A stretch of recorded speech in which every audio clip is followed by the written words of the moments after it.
Well, Oliver Rowland, you are a world champion. Is that a sentence that you were expecting to hear when you woke up this morning? No. No. I was hoping before the weekend that the outcome could be that, but after yesterday and this morning, was more worried that it might never come. So yeah, I think yeah, no words really. I haven't had time to even sit down or have 2 minutes to myself. So I need to have that, and then I'm sure it'll sink in. Yeah, Pascal was obviously very rapid this morning. You kind of said also during the race you didn't really want to know whereabouts he was, but what point in the race was it that you knew, this is happening? Um,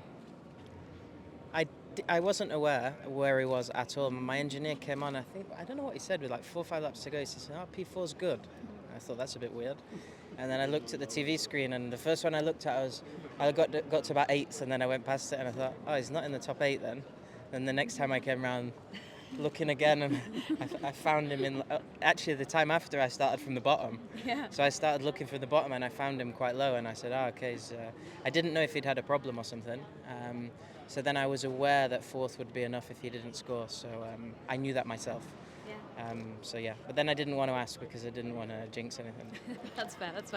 And you mentioned it in the press conference, obviously you've got quite a remarkable story of leaving the championship when many might say, you had a secure seat, you decided to depart, came back with Nissan. It's a real inspirational story. Yeah, it was. I mean, I took a huge risk for my career, for my family, let's say, because my contract is what keeps us all fed and watered, So walking away from that was a really, really tough period in my life. Like, I remember not sleeping for like 2-3 weeks at some point. So yeah, to kind of write the story and come out of the other side with the team that I started in Formula E with is, I think it's just perfect, to be honest. I agree. And did you think when you made that debut season 2 Punta del Este, did you have a picture that you'd be here, lifting that trophy? I hoped. Yeah. But it's tough, I think as a racing driver, a lot of days are bad, and you have to keep believing in yourself that you're capable of doing it. And I think going into this year, I was confident that we would have a good chance. But yeah, I think if you go back to Punta del Este, I remember having no idea about anything when I arrived, and leaving thinking I'm not sure I want to do that again because it was pretty tough. But yeah, I mean, the moment I arrived in the championship, obviously looking at the caliber of drivers here, the previous world champions, like, it's such a good achievement to be world champion in Formula E, and to be part of that is incredible. Yeah.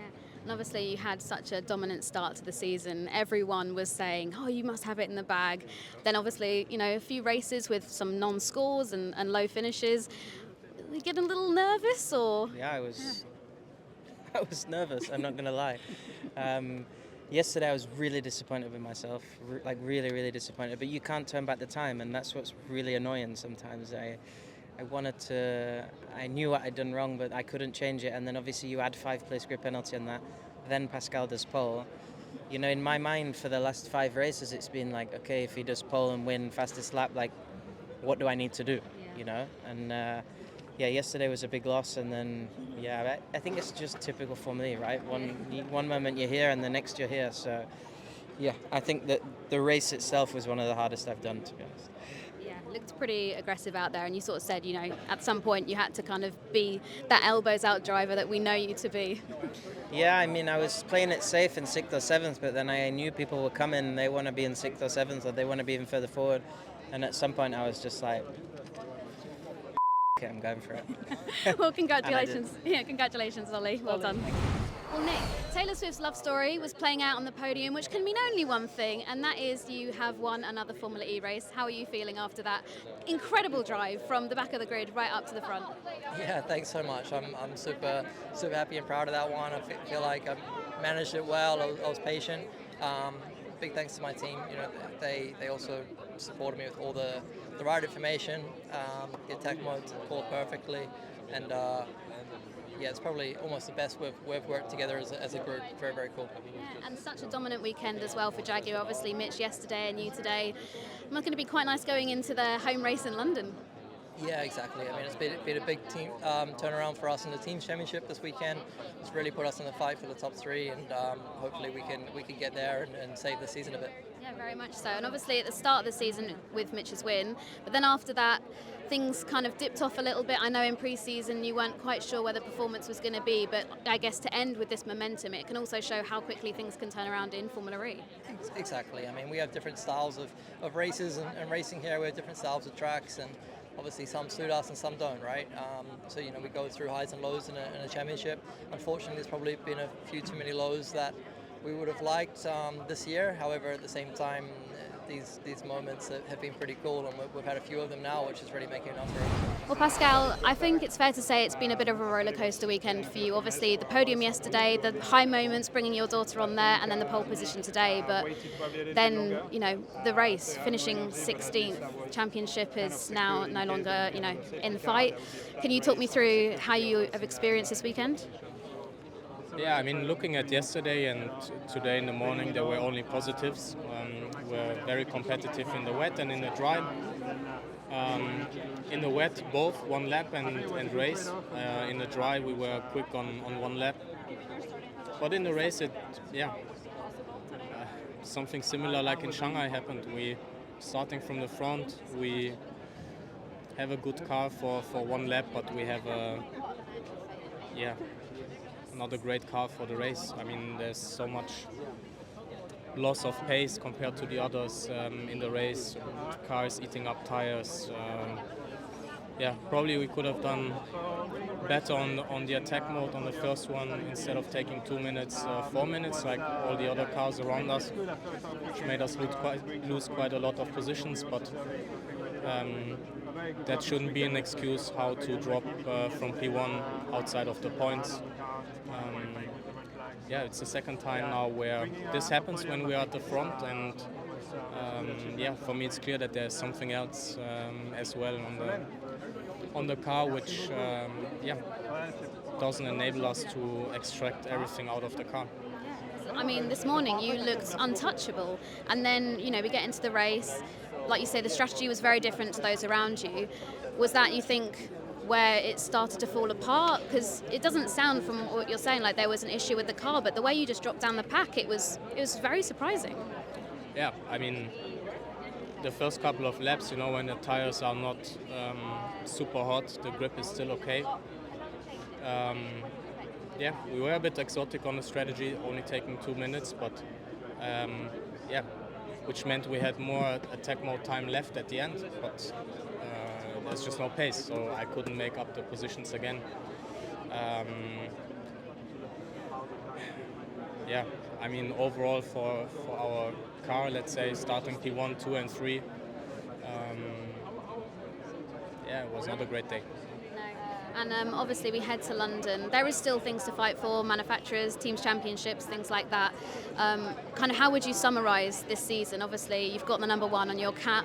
You were the reigning champion still until the end of the season. But what is there to kind of look back on from this season?